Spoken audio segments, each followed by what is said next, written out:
Oui, en ce moment, je réalise un de mes rêves. Je suis au Mexique avec mon mari et mes 2 enfants qui ont 3 ans et 5 ans. Et c'est le plus beau cadeau que je pouvais m'offrir. Au-delà du voyage, c'est l'état d'esprit que j'ai dans ce voyage qui m'importe. Le voyage, ça m'a construite.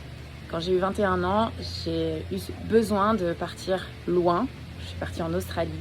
J'ai eu besoin de partir loin parce que j'avais besoin de me découvrir en dehors de mon schéma de confort habituel, de mon village, ma famille, mes amis. Voilà, j'avais envie de me mettre en danger, de me mettre en difficulté et de voir ce que je valais finalement et qui j'étais au fond.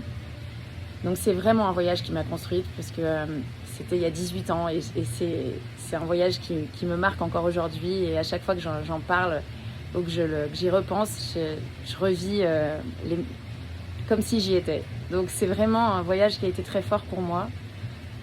Je suis restée 1 an et demi là-bas, j'ai fait des rencontres incroyables, j'ai découvert des cultures incroyables, des paysages, mais j'ai surtout avant tout découvert mon état d'esprit et mes valeurs profondes. Et dans celle-ci, il y a quand même la liberté et le goût de découverte du voyage et des communautés. Et j'avais gardé ce rêve au fond de moi, avec une envie de continuer le voyage tout au long de ma vie. D'abord seule, et puis un jour avec ma famille.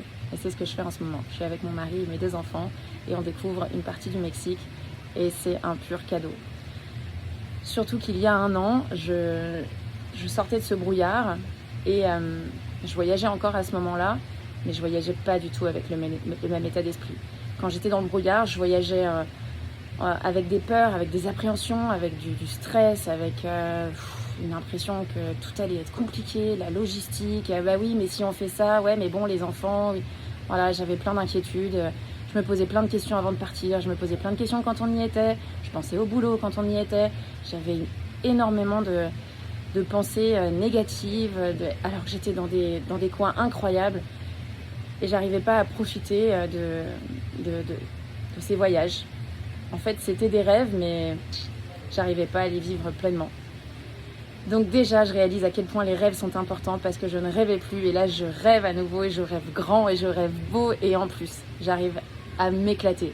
Alors bien sûr qu'il y a des moments, c'est pas toujours rose et les vacances, ça se passe jamais exactement comme on le veut. Mais waouh, c'est parfait. Alors je pense que le rêve, vraiment, fait partie de l'épanouissement. À bientôt.